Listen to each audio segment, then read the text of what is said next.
Hello students, welcome to Magnet Pens. यहाँ पर हम अपना दुर्वा पाठ का नया चैप्टर लेकर आए हैं। हमारा नया चैप्टर कौन सा है? सागर की यात्रा। ये कर्नल TCS चौधरी जी द्वारा रचित है ये पाठ, जो खुद इस सागर यात्रा के एक अंग थे। ये चैप्टर एक यात्रा वृत्तांत है। यात्रा वृत्तांत क्या होता है, पहले हम आपको ये समझा दें। यात्रा वृत्तांत मतलब कि जब हम कहीं यात्रा करते हैं, ठीक है, हम कहीं पे भी यात्रा जा रहे हैं, मान लीजिए हम लोग सब लोग मसूरी चलते हैं, तो मसूरी जाने वाले रास्ते में जहाँ से यात्रा शुरू हुई, रास्ते में आने वाली सारी चीज़ें, कौन से पहाड़, कैसी चीज़ें, आप जो जो चीज़ें आपके दिमाग में बैठती जा रही हैं, आप पूरी यात्रा अच्छे से कर लेते हैं। फिर एंड में आप वापस अपने घर आ जाते हैं। घर आने के बाद उन यादों को आप क्या करते हैं, उस पूरी यात्रा का आप विस्तृत चित्रण करते हैं, मतलब उसको लेखन के माध्यम से पूरा बताते हैं। तब वो क्या बन जाता है, वो लेख हमारा यात्रा वृत्तांत बन जाता है। देखिए, हमने आपको पहले भी एक चीज बताया था कि एक चीज होती है संस्मरण। संस्मरण मतलब अपनी यादों से निकालकर किसी चीज को हम लिखते हैं, तो वो संस्मरण कहलाता है। मगर यात्रा वृत्तांत में भी हम यही करते हैं कि हमने जो यात्रा करी है उसे अपनी यादों से में निकाल के विस्तृत हम उसका वर्णन करते हैं। लेकिन इनमें फर्क ये है कि ये एक यात्रा का वर्णन कर रहे हैं, हम किसी जगह गए हैं, वहां जाने का हम वर्णन कर रहे हैं, इसलिए ये यात्रा वृत्तांत कहलाता है। और संस्मरण में क्या होता है, हम अपनी कुछ यादों को लिखते हैं, वो सीरियल वाइज नहीं होती। कभी हम बचपन की लिख देते हैं, कभी हम बड़े हो गए वहां की लिख दी, कभी स्कूल की लिख दी, कभी कॉलेज की लिख दी।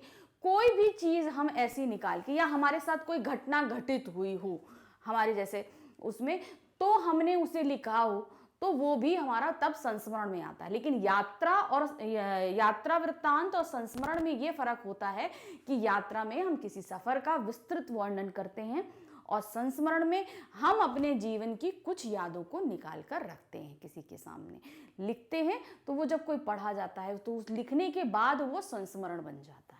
ये फर्क होता है, इसलिए इसमें कंफ्यूज नहीं हो जाएगा। ये गद्य की एक विधा है। गद्य जो हम लोग लिखते हैं ना, गद्य और काव्य, जैसे कविताएं काव्य की हैं, और जैसे दोहे हो गए, कविताएं हो गई, चौपाइयां हो गई, छंद हो गए, ये सभी हमारे काव्य की विधाएं हैं। गद्य की विधाएं हमारी क्या है, जैसे अभी हम पढ़ने जा रहे हैं, यात्रा वृत्तांत है, संस्मरण है, कहानी है, एकांकी है। एकांकी मतलब जो हम नाटक खेलते हैं, ठीक है, जैसे हमने नाटक पढ़ा था अभी पहले पाठ, तो वो नाटक हमारा क्या था, वो एकांकी था। एकांकी मतलब कोई एक प्ले खेला जा सकता है किसी पे संवादों के साथ, तो वो एकांकी कहलाता है। तो ये गद्य की विधाएं हैं, ध्यान रखिए, ये आगे चल के आपको बहुत ज़्यादा हिंदी में पूछी जाती हैं कि ये किस विधा में लिखा गया है। चलिए हम ये पाठ शुरू करते हैं। हमारा ये पाठ जो है क्या है, ये पाठ शुरू होता है, ये एक नौका के थ्रू जो है, मतलब एक छोटा सा जो जहाज जो है, नाव भी नहीं कहेंगे, नाव से थोड़ा बड़ा जहाज टाइप का, उसमें जो है वो यात्रा करी बहुत सारे लोगों ने, मतलब पृथ्वी का चक्कर लगाया समुद्र के माध्यम से, तो उसका विस्तृत वर्णन है। ध्यान से पढ़िएगा, समझिएगा, क्योंकि इसमें कई सारी आपको डेट्स दी हुई हैं कि कैसे कैसे क्या होता है, जहाज पे किस तरीके से काम होता है, इन सब चीज़ों के बारे में भी वर्णन है। तो ये आपसे क्वेश्चन आंसर्स में पूछे जा सकते हैं, इसलिए बहुत ध्यान से इस पाठ को पढ़ते और समझते चलिएगा। देखिए क्या है, 10 यात्रियों ने एक नौका में दुनिया का चक्कर लगाया था। उस नौका का नाम तृष्णा था। अब देखिए, सबसे इंपॉर्टेंट बात आपको जो याद रखनी है, जो 10 यात्री, पहली बात तो यात्री कितने भारतीय थे, 10 भारतीय थे जिन्होंने दुनिया का चक्कर लगाया, यानी कि पूरी पृथ्वी का चक्कर लगाया पानी से। क्योंकि यहाँ मेंशन नहीं किया है कैसे, नौका से लगाया, तो ऑब्वियसली बात है कि हमने समुद्र के जरिए यात्रा करी है। तो कुछ चीज़ें हमारे सामने होती हैं, कुछ हिडन होती हैं, उनको हमें समझते चलना है। जैसे उन्होंने बोला कि नौका से चक्कर लगाया, तो नौका का मतलब क्या है कि इन्होंने समुद्र माध्यम से ही सारा लगाया। फिर उस नौका का नाम था तृष्णा। यह पहला ऐसा भारतीय अभियान था जो विश्व यात्रा पर निकला था। उसी दल के एक सदस्य के यात्रा वर्णन के कुछ अंश हैं, मतलब उन्होंने ही ये यात्रा वर्णन लिखा है। कौन थे हमारे? TCR Chaudhary, colonel TCR Chaudhary. अब सबसे पहले नौका का जीवन कैसा होता है, ये कई चीज़ों के बारे में आपको बता रहा है। पानी कैसा होता है वहाँ पर, पानी के बारे में, नौका के बारे में, हमारा समय यापन के बारे में। तो ये अलग अलग चीज़ों पर दिया गया है। तो क्या दिया है, नौका पर जीवन कैसा होता है। नौका पर जीवन अति व्यस्त होता है, मतलब हम वहाँ पर बहुत ज़्यादा बिजी रहते हैं, हमारे पास टाइम। लोग बोलते हैं कि वहाँ पे क्या करने के लिए होगा, भाई नौका तो अपने आप चल रही है, उसमें हम क्या करेंगे, लेकिन ऐसा नहीं होता। बहुत सी चीज़ें हमें देखनी पड़ती हैं। हमारे पास स्वचालन की व्यवस्था नहीं थी, जिसको हम जब बोलते हैं ऑटो पायलट, आप लोगों ने नाम सुना होगा ऑटो पायलट। ये ऑटो पायलट आजकल की नौकाओं में बहुत होता है कि अगर समुद्र शांत है तो आपने स्वचालित यंत्र चालू कर दिया, ऑटो पायलट ऑन कर दिया, वो अपने आप चलता रहेगा, हमें ज़्यादा कुछ देखने की ज़रूरत नहीं पड़ती। लेकिन जब मौसम खराब होता है तब क्या करते हैं, तब कैप्टन्स जो हैं वो अपने हाथ में ले लेते हैं। लेकिन जब ये नौका चली थी तब इनके पास ये उपकरण नहीं थे, स्वचालन वाले यानी ऑटो पायलट वाले नहीं थे। हमेशा हर समय जो है इंसानों को ही नाव चलानी पड़ती थी। अतः तृष्णा के चक्के यानी व्हील, आप लोगों ने देखा होगा कि नाव को चलाने के लिए भी एक व्हील होता है। कैसा रहता है ये, ऐसा करके ऐसे व्हील रहता है ना, ऐसे ऐसे करके, उसमें ऐसे करके ऐसे व्हील रहता है ना, जिसे जो है कैप्टन पकड़ के चलाते रहते हैं। तो हर व्हील का अपना एक अलग अलग चीज़ होती है। ये मत सोचिएगा कि ये जो ऐसे करके होता है ये खाली एक दिखाने के लिए, नहीं, इन सब का भी अपने अपनी दिशाओं में अलग अलग मतलब होता है। चलिए, अब हमने आपको ये बता दिया कि वो व्हील 24 घंटे संभालने के लिए आदमियों की जरूरत थी, यानी कि हर समय उस व्हील पर किसी ना किसी का रहना बहुत जरूरी था। हम हर घंटे बाद चक्का संभालने का काम बदलते थे। अब कोई व्यक्ति एक जगह 1 घंटा खड़ा रह सकता, तो 1 घंटे खड़े रहने के बाद उसने चक्का संभाला, चौकन्ना रहना पड़ता था, तो जब संभालते थे, वो व्यक्ति चला गया, फिर दूसरा आके खड़ा हो जाता था, दूसरा व्यक्ति 1 घंटा खड़ा रहेगा, फिर तीसरा व्यक्ति आके उस चक्के पे यानी उस व्हील पे खड़ा रहेगा। एक चक्का संभालता तो दूसरा जहाजों, द्वीपों और व्हेल मछलियों आदि पर नजर रखता। तो अब क्या है, पहले जब जिस समय ये लगाया गया उस समय रडार्स इतने अच्छे नहीं थे, सब कुछ चीज़ें नहीं थी, तो यहाँ पर इंसानों को खुद अपनी समझबूझ के हिसाब से काम करना पड़ता था। तो क्या होता था, दूसरे जहाज, मतलब अब रडार से अगर रहते हैं तो क्या होता है कि हमसे थोड़ी दूर पे अगर कोई जहाज होता है तो हमें रडार पे दिख जाता है, लेकिन इनके पास वो रडार्स उतने अच्छे में नहीं थे। तो कुछ लोग जहाज़ों को देखते थे कि आसपास कोई जहाज है कि नहीं, द्वीपों को देखते थे कि आसपास ऐसा तो नहीं कोई द्वीप है जिसे हम टकरा जाएं, या हमको अभी थोड़ी देर कहीं रुकने की जगह है तो हम रुक जाएं, तो कुछ ज़रूरत का सामान लेना है, कुछ भी ऐसा, तो वो द्वीपों पे निगाह रखता था। व्हेल मछलियाँ, अब इतने बड़े समुद्र में व्हेल मछलियाँ कब कहाँ से आएंगी किसी को नहीं पता, तो वो जहाज़ों से न टकरा जाएं। लेकिन अगर व्हेल मछलियाँ दूर से आ रही होती हैं तो लोगों को पता चल जाता है, क्योंकि वो इतनी बड़ी होती है कि उनके मूवमेंट आसानी से दिख जाते हैं, तो उन पर निगाह रखी जाती थी। तो अगर एक व्यक्ति चक्के पर है तो बाकी कुछ सब व्यक्तियों का अलग अलग अलग काम रहता था। जो लोग चौकसी से हटते हुए अपने कपड़े बदलते, मतलब जो किसी भी काम में नहीं होते थे, वो क्या करने जाते थे, अपने कपड़े बदलते, खाना खाते, पढ़ते, रेडियो सुनते और अपनी ड्यूटी के अन्य कार्य जैसे रेडियो की जांच करना है, इंजन की जांच तथा व्यंजन सूची के अनुसार भोजन बनाने के लिए राशन देने का काम निपटाते थे। तो हर व्यक्ति को अलग अलग काम सौंपा गया था कि जैसे आपको अगर किसी चौकसी का काम नहीं दिया है, चौकसी का काम मतलब निगरानी रखना आसपास नहीं है, तो वह व्यक्ति रिलीफ हो जाता था अपनी ड्यूटी से। रिलीफ होने के बाद क्या करता था, भाई कपड़े बदलेगा, नहाएगा, धोएगा, खाएगा, पिएगा, थोड़े दिन अपने आप को भी रिलैक्स करेगा। तो उस रिलैक्स करने के लिए वो रेडियो सुन सकता है, कुछ भी गाने सुन सकता है जो उस मनोरंजन के लिए वो टाइम उसमें। फिर उसके बाद कुछ काम रहते थे, जैसे रेडियो का मतलब यहाँ पर हमने एक तो गाना सुनने के लिए रेडियो दिखाया, और दूसरा रेडियो की जांच करने का मतलब जो हमारा इंटरेक्शन का एक साधन रहता था, जो ज़मीन पर लोग हैं उनसे इंटरेक्शन का साधन किससे हमारा बनता था कि हम उनसे बात करने का साधन होता था हमारा रेडियो। उसकी जांच करना कि उसमें कहीं कोई खराबी तो नहीं आ रही है, कुछ नहीं है। इंजन की जांच करना, इंजन में कोई खराबी तो नहीं आ रही, अगर आ रही है तो उसको मरम्मत कराना, ये सब चीज़ें काम जो चौकसी से हटते थे उनको करना होता था। एक सदस्य माँ की भूमिका यानी मदर वॉच निभाता था। अब क्या होता है मदर वॉच, देखिए, उसे खाना पकाने, बर्तन मांजने, शौचालय की सफाई जैसे काम करने पड़ते थे ताकि नौका स्वच्छ रहे। तो ये काम कौन करता था, जो व्यक्ति मदर वॉच की ड्यूटी में आता था, उसको खाना बनाना है, बर्तन मांजने हैं, टॉयलेट्स क्लीन करने हैं, बाकी और आदि सफाई करनी होती थी। माँ की भूमिका बारी बारी से सबको करनी पड़ती थी, मतलब ये काम बारी बारी से सबको, मतलब एक दिन अगर किसी को मदर वॉच दिया गया तो दूसरे दिन दूसरे को होगा, तीसरे दिन तीसरे को होगा, क्योंकि इन्हें तो बहुत दिन सफर करना था, तो वो एक बाय एक आता रहता था। एकमात्र यही ऐसी ड्यूटी थी जिसके बाद आदमी पूरी रात आराम करता था। तो बाकी लोग क्या होते थे, वो पूरी रात आराम नहीं करते थे, उनकी ड्यूटी जैसे वो जाके 3 घंटा सो गए, उसके बाद उनकी ड्यूटी लग जाती थी, ड्यूटी करनी है फिर दूसरा व्यक्ति सोएगा। लेकिन मदर वॉच की ड्यूटी क्या होती थी, उसके बाद व्यक्ति को पूरी रात सोने के लिए मिलता था।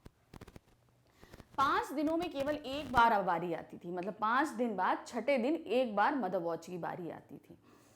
और यदि मौसम ठीक रहता तो नींद आ पाती थी। कहने का मतलब अगर मौसम ठीक है तो वो जो पूरी रात मिलती थी तब सो पाते थे। पता चला मौसम खराब है तो क्या हो जाता था, लोगों की ज़रूरत पड़ती है इधर उधर देखने के लिए, बोट भी इतनी ज़्यादा मूवमेंट करती है कि आप इत्मीनान से सो नहीं सकते, तो वो सारी चीज़ें रहती थी। इस कठिन दिनचर्या के कारण शतरंज खेलने के लिए या किसी और मनोरंजन के लिए समय ही नहीं मिलता था, और ना ही बोरियत के लिए वक्त मिलता था। यानी कि इतना सब करने के बाद भी लोगों को जो है कोई बोर नहीं होता था, कोई भी बोर नहीं होता था। और दूसरी चीज़, वहाँ पर आपको समय नहीं मिलता था कि आप मनोरंजन के कुछ एक्स्ट्रा काम कर सकें, जैसे शतरंज खेलना है या कुछ और भी जो आपको पसंद हो। दिन में एक बार हम नौका पर खुशी का घंटा बजाते थे, खुशी का दिन में एक बार बजता था। अभियान दल के सभी सदस्य 16 बजे कितना हमारा होता है आपका 4 बजे डेक पर आ जाते और 1 घंटा मिलजुल कर बिताते। मदर वॉच अधिकारी सबके लिए उनकी इच्छा अनुसार चाय कॉफी बनाता या शीतल पेय देता, वह कुछ नाश्ता भी बनाता। तो वो समय ऐसा होता था कि सभी रिलैक्स होते थे थोड़ा सा, तो वो 1 घंटा होता था कि हाँ ये चाय कॉफी वगैरह पीजिए, थोड़ा सा रिलैक्स होके बैठिए, ये समय रहता था। अब क्या है, पानी की समस्या। अभी तो नौका का जीवन कैसा था, कितना व्यस्तता भरा था वो बताया। अब पानी, देखिए कहने की पानी की समस्या, हम पानी के बीच में हैं, मतलब हम नौका से अगर ट्रैवल कर रहे हैं, अगर नाव से या जहाज से कर रहे हैं तो हम पानी के बीच में हैं, ये हम सभी जानते हैं। लेकिन समुद्र का पानी लायक नहीं होता, कहने का मतलब हम पानी पी नहीं सकते। और अब देखिए उससे और क्या चीज़ें नहीं हो सकती कि अगर कभी हम सोच ले नहा ले तो वो नहाने का काम भी नहीं हो सकता है। कैसे, चलिए देखते हैं। एक बार बौछार आई, मैं बाहर को भागा, अपना शरीर तर किया और शरीर तथा बालों में साबुन लगा डाला। तो अब क्या हुआ, बादल छाए हुए थे तो थोड़ा सा पानी बरसा तो बड़े खुश हो गए जो हमारे लेखक हैं। उन्होंने क्या किया, वो अंदर गए जल्दी से। अब एक बार बाहर बारिश आई, उन्होंने अपने आप को भिगो लिया। अब भिगोने के बाद इन्होंने क्या किया, बढ़िया से साबुन अपने शरीर में और बालों पर लगा लिया। आकाश में बादल जमकर छाए थे और मुझे विश्वास था कि कुछ देर में पानी बरसेगा। अचानक वर्षा थम गई, क्योंकि देखिए खुली जगह है और समुद्र में बहुत तेज हवाएं चलती हैं, तो बादल बहुत जल्दी हट जाते हैं, उड़ जाते हैं, क्योंकि हम भी मूवमेंट कर रहे हैं और बादल भी मूवमेंट कर रहे हैं। तो मतलब आप कितनी जल्दी बादलों के नीचे से हट जाओगे ये आपको ही नहीं पता चलेगा। तो वही चीज हुई, वर्षा थम गई। मैंने 5 मिनट और फिर 10 मिनट तक प्रतीक्षा की, लेकिन वर्षा का नामो निशान नहीं था। काफी देर प्रतीक्षा करी कि भाई उनके साबुन लगा था पूरे शरीर में, तो अब उन्हें नहाना था कि भाई बारिश होगी तो हम नहा लेंगे, लेकिन बारिश ही नहीं हो रही थी और वो इंतजार किए जा रहे थे। साबुन की चिपचिपाहट और ठंडक के कारण समुद्री पानी से नहाने का फैसला किया। अब बाहर डेक पे खड़े हुए हैं, साबुन लगा हुआ है, अब साबुन हवा से सूखने लगेगा ना तो चिपचिप होने लगता है, तो वो चिपचिपाहट हो रही थी और हवा चल रही थी तो उससे ठंड भी लग रही थी क्योंकि बदन गीला था। यह सबसे गलत काम था। उन्होंने क्या फैसला किया कि हम समुद्र के पानी से नहा लेते हैं, मगर यह सबसे गलत फैसला था। क्या हुआ, गंदगी, साबुन और समुद्री जल ने मेरे शरीर पर एक मोटी चिपचिपी और खुजलाहट वाली परत जमा दी। तो उन्होंने क्या हुआ कि भाई गंदे होते हैं, भाई इतना काम करेंगे, पसीना स्वेटिंग होती है, कहीं अगर इंजन में काम किया तो ऑयलिंग होगी, कुछ होगा, शरीर गंदा, गंदगी है, साबुन लगा हुआ है और ऊपर से समुद्र का पानी डाल लिया, तो क्या हुआ, एक चिपचिपी सी मोटी परत शरीर के ऊपर लग गई। वो एक परत बन गई पूरी तरीके से, जो आसानी से छूटती नहीं। मुझे उस परत को छुड़ाने के लिए कंघी और ब्रश का सहारा लेना पड़ा। तो अब क्या हुआ कि अगर हम उसको ऐसे करके रगड़ के छुड़ाएं तो नहीं हो सकता, तो लिटरली क्या करना पड़ा कि एक ब्रश या कंघी लेनी पड़ी कि जिसको ऐसे ऐसे करके हम छुड़ाएंगे, मतलब ऐसे करके हम करेंगे तब वो कहीं जाकर हमारे शरीर से निकल पा रही थी।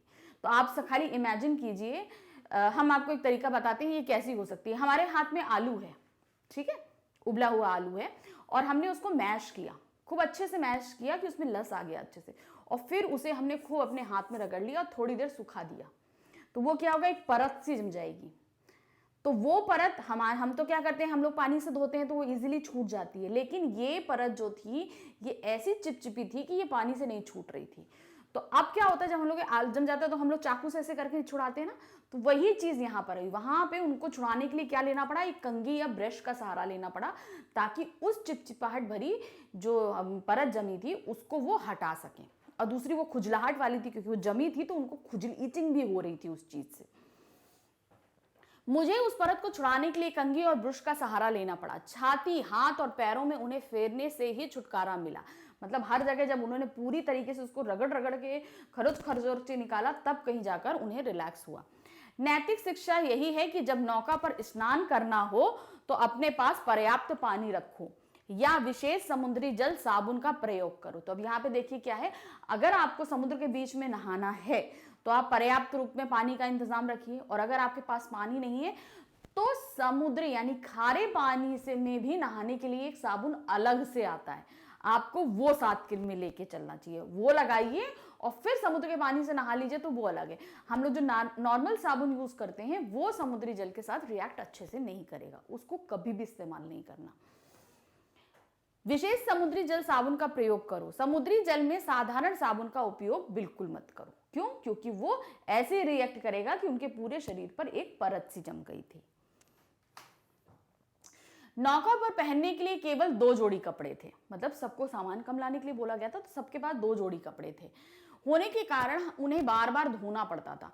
नौका पर कपड़े सुखाने के लिए हमने चारों ओर एक तार बांधा था, मतलब नौका के चारों तरफ, जिसमें हम क्लिप लगाकर कपड़े सुखाते थे। वो क्लिप्स आती है ना कपड़े में, तो वो क्लिप्स लगा लेते थे और फिर कपड़ों को सुखाते थे। तेज हवाओं के कारण अथवा पाल की रस्सियां बांधते समय कभी कभी कपड़े गायब भी हो जाते थे। कभी कभी इतनी तेज हवाएं चलती थी कि वो क्लिप सहित उड़ जाती थी, या हम लोग पाल बांध रहे हैं तो उसमें उलझ के वो कपड़े खिंच गए और वो उड़ जाते थे। अब ये तो उन्होंने बताया पानी की समस्या ऐसे ऐसे थी, ये चीजें सहनी पड़ती थी। अब आता है तूफानों का सामना। भाई हम समुद्र में हैं और समुद्र में बहुत तूफान आते हैं, मतलब जमीन से 4 गुना ज्यादा तूफान कहाँ आते हैं, समुद्रों में आते हैं।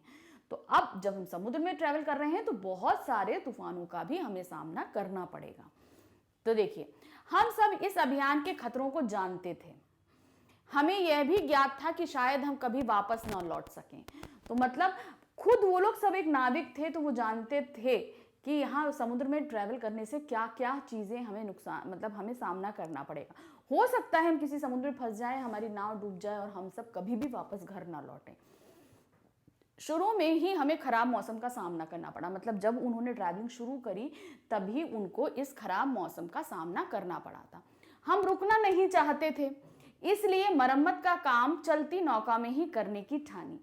तो मतलब तूफान है तो क्या होगा, तूफान नाव को डैमेज करेगा। अब अगर हम तूफान की वजह से, हम तूफान जहां पर है उससे पहले हम रुक जाएं तो ये भी हम नहीं कर सकते।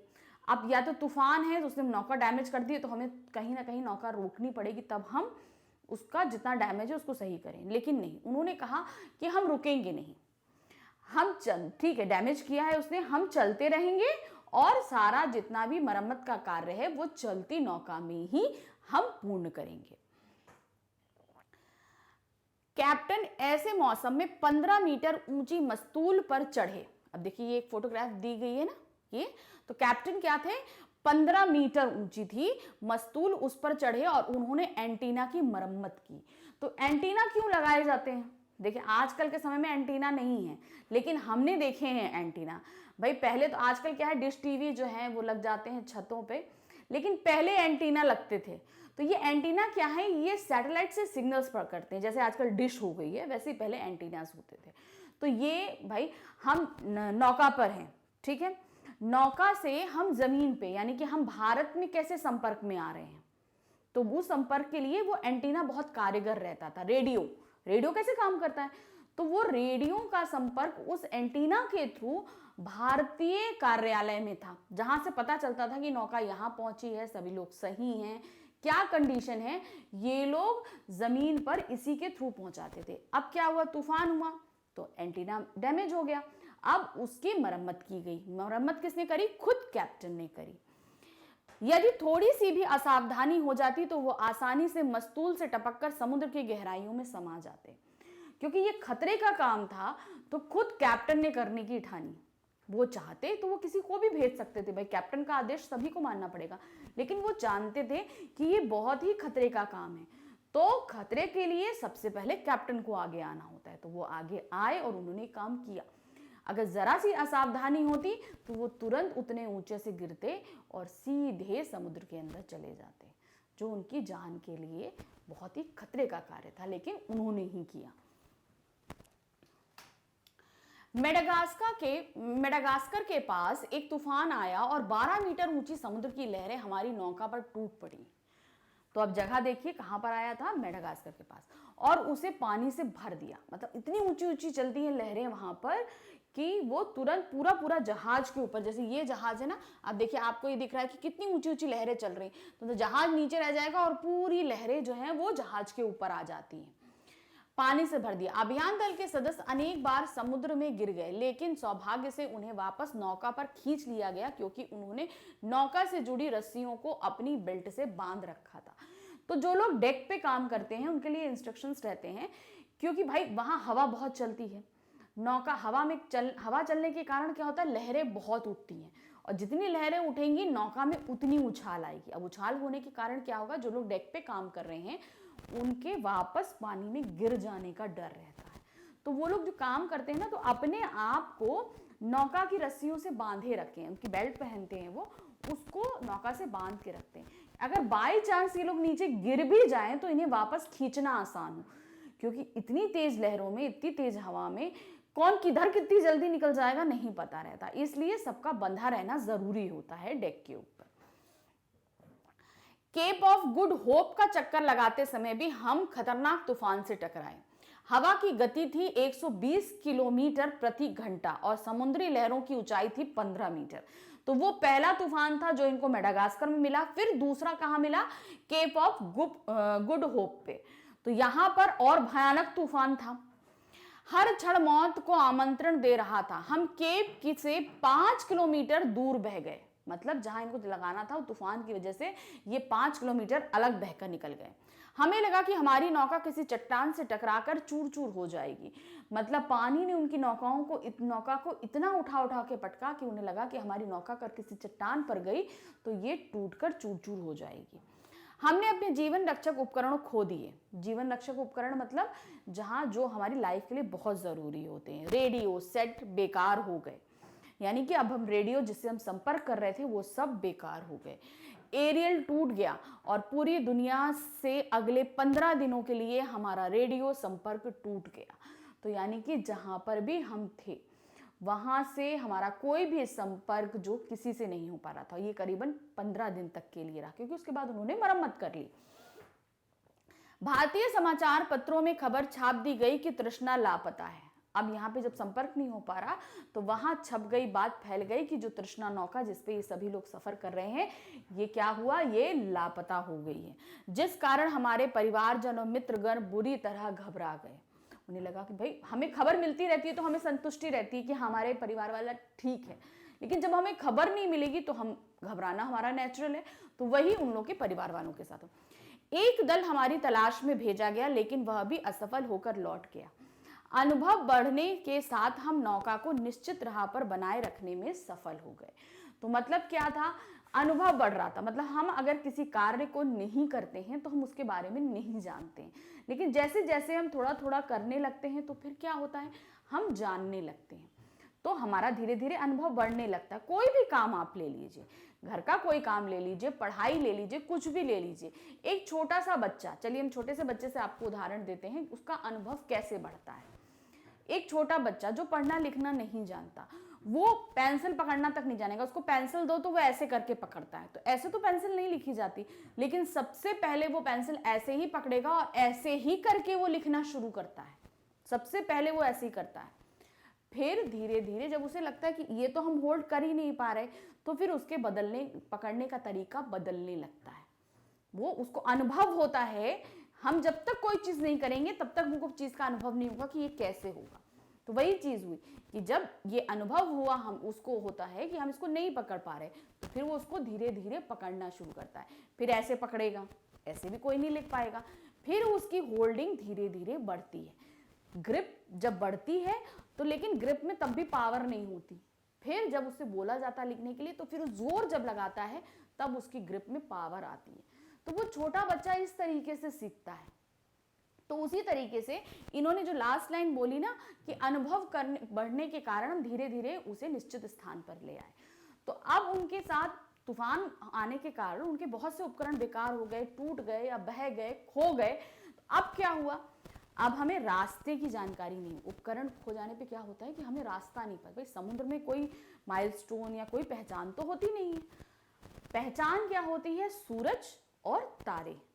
ये दो ऐसी पहचान होती है कि जब किसी भी तरीके के उपकरण नहीं होते थे, नाविक इन्हीं के जरिए जो है समुद्रों में रास्ते निकालते थे। तो जब इन्होंने धीरे धीरे उन सब चीज़ों को जानना पढ़ना शुरू किया, तो इन्होंने अनुभव बढ़ा और इन्होंने बिना किसी उपकरणों के अपना रास्ता सही तरीके से वो ले आए। अब क्या, मुंबई वापसी। अब ये लोग मुंबई लौटे। क्या हुआ, प्रथम भारतीय नौका अभियान दल विश्व की परिक्रमा कर 54,000 किलोमीटर की दूरी मापकर, 54 मतलब 54,000 किलोमीटर, 54,000 किलोमीटर की दूरी मापकर 470 दिन 470 डेज दिन की ऐतिहासिक यात्रा के बाद 10 जनवरी 1987 को शाम 6 बजे मुंबई बंदरगाह पहुंचा। जैसे ही तृष्णा के 10 सदस्यीय अभियान दल ने गेटवे ऑफ इंडिया की सीढ़ियों पर कदम रखे, भीड़ खुशी से चिल्ला उठी। आतिशबाजी छोड़ी गई, बंदूकें दागी गई, हमारे स्वागत में सायरन बजाए गए। हम में से कई अपने परिवारों से 15.5 माह से बिछड़े हुए थे। मतलब 15.5 माह कितना हुआ आपका, आप सोचिए। एक साल में 12 महीने, तो एक साल आपका 12 महीने का हो गया, तो एक साल 3 महीने। आपका स्वागत है, मतलब इतने दिनों से सब बिछड़े हुए थे। आपका स्वागत है पापा। तो मतलब वहां के जो उनके बच्चे थे वो भी आए हुए थे और हाथ में बैनर्स लिए हुए थे। हमें आपकी याद आती थी, जैसे प्ले कार्ड हाथों में थामे हमारे बच्चों ने हमें सचमुच रुला दिया। तो भाई हम इतने दिन बाद मिलेंगे तो रोना तो स्वाभाविक ही है। तो वो लोग भी वहां अपने बच्चों को देखकर रो दिए थे। लेकिन यहाँ केवल हमारे परिवार ही स्वागत में नहीं खड़े थे, बल्कि पूरा गेटवे ऑफ इंडिया मित्रों और शुभ चिंतकों से अटा पड़ा था। मतलब हमारे परिवार वाले तो हमें लेने आए थे, मगर बहुत सारी आम जनता भी थी जो वहां पर मौजूद थी और हमें यहां पर लेने के लिए आई थी। तो फिर 10 जनवरी 1987 को तृष्णा पर फर्स्ट डे कवर हुआ। फर्स्ट डे मतलब हमारा लौटने का पहला दिन कवर किया गया और स्मारक टिकट भी जारी किया गया। वहां पर उस स्मारक के साथ इन लोगों की फोटोग्राफ का एक टिकट भी जारी किया गया। उसके बाद तृष्णा को खींचकर पानी से बाहर निकाला गया। मतलब हम सब आ गए, फिर तृष्णा जो नौका थी उसको पानी से खींच के बाहर निकाला गया और रेल के 2 वैगनों पर लादा गया ताकि गणतंत्र दिवस परेड में उसे शामिल किया जा सके। तो क्या हुआ, गणतंत्र दिवस परेड में बहुत सारी झांकियां निकलती हैं, अभी हम लोगों ने रिसेंटली देखा। तो वो क्या होता है कि वहां पर उस नौका को पूरा वैसा का वैसा ले जाकर दिल्ली ले जाना था उन्हें। अब ये लोग मुंबई में गेटवे ऑफ इंडिया पे आए थे, अब इनको कहां लेकर जाना था, वो मुंबई से दिल्ली लेके जाना था जहां गणतंत्र दिवस परेड होनी थी। अब यहां से इतना लंबा सफर करना था, तो सबसे पहले तो उसे पानी से बाहर निकाला गया। रेलगाड़ी के 2 वैगन मतलब जो मालगाड़ी होती है ना, उसके ऊपर उसके 2 डिब्बों के बराबर का खाली जगह वाला एक प्लेटफॉर्म रहता है, उसके ऊपर उस नाव को रखा गया और मुंबई से दिल्ली ले जाया गया। तृष्णा 6 दिनों में दिल्ली पहुंच गई, किंतु हमारी समस्याएं समाप्त नहीं हुई। अभी समाप्त नहीं हुई। क्या थी? उसे उतारने के लिए लंबी भुजा वाली क्रेन चाहिए थी, जो बहुत लंबी क्रेन होती है ना, भुजा मतलब जिसका जो हैंडल होता है ना, जो ऐसे हमारी करके जो होती है, उसमें ऐसे करके जो ट्रेन का जो ये बना होता है ना, ये चाहिए थी, जिसकी काफी काफी लंबी जो है वो रहे, भुजा मतलब काफी लंबा रहे वो उसका हैंडल। क्रेन चाहिए थी। दिल्ली की व्यस्त सड़कों पर नौका ले जाने के लिए न केवल वृक्षों की डालियां छाटनी पड़ी, बल्कि बिजली और टेलीफोन के तारों को भी ऊंचा उठाना पड़ा था। जहां जहां से निकल रहे थे वहां से उन तारों को ऊपर उठाना पड़ रहा था, या बहुत से जो पेड़ पड़ रहे थे उनको काटना पड़ रहा था। पूरी रात मेहनत करने के बाद हम जैसे तैसे 23 जनवरी को परेड की फुल ड्रेस रिहर्सल के लिए झांकी तैयार कर सके। तो अब 26 जनवरी को परेड होती है, मगर उससे पहले रिहर्सल भी करी जाती। तो वो रिहर्सल कब हुई थी? 23 जनवरी को। तो वहां पहुंचे, फिर फुल ड्रेस रिहर्सल हुई, कहीं जाकर तब शामिल हो पाए। गणतंत्र दिवस परेड में भाग लेने वाली तृष्णा की झांकी अब तक की बनी सबसे बड़ी झांकियों में से थी। तो मतलब उस समय तक बनी सबसे बड़ी झांकी थी तृष्णा की झांकी। ये पहला अवसर था जब हम में से किसी ने गणतंत्र दिवस परेड में भाग लिया था। मतलब वो जो 10 सदस्यों का दल, भारतीय सदस्यों का दल, जो तृष्णा का पूरा दुनिया का चक्कर उन्होंने जहां नौका से लगाया था, उनमें से, उन लोगों में से ये कोई भी इससे पहले गणतंत्र दिवस की परेड में शामिल नहीं हुआ था। ये पहला मौका था कि ये लोग उस परेड में शामिल हुए थे। हम सेना की टुकड़ी के अंग थे। सेना की जो टुकड़ी चलती है ना, साथ में सेना भी परेड करती है, तो उसके एक अंग थे। और 26 जनवरी को जब हम राजपथ से गुजरे तो हमारा तालियों से जोरदार स्वागत हुआ। सागर यात्रा की साहसिक एवं संघर्षपूर्ण स्मृति आज भी हमें रोमांचित करती है। तो क्या है, ये पूरी यात्रा हमारे सामने रखी गई। तो ये कर्नल साहब ने जो लिखी, इनको मतलब आज भी जब वो चीज़ याद करते हैं तो वो बहुत ही ज़्यादा इनको प्रोत्साहित करती है कि हम कितना रोमांच भरा काम किया था हमने, कैसे कैसे दिन निकाले थे, क्या चीज़ें। किसी की भी लाइफ में अगर कोई एडवेंचर वाला टाइम हो तो वो हम बहुत लंबे समय तक याद रखते हैं और सोचते हैं कि कितना अच्छा टाइम था, हमने कितने अच्छे से एक्सपेंड किया। तो वही चीज़ इन सभी भारतीय जो 10 लोग थे उन लोगों के लिए रहा। तो ये यात्रा वृत्तांत मैंने यहाँ पे ख़त्म किया। आई थिंक आपको अच्छे से समझ में आया होगा। हम थोड़ी देर में इसके सारे प्रश्न उत्तर लेकर आपके सामने उपस्थित होते हैं। Thank you.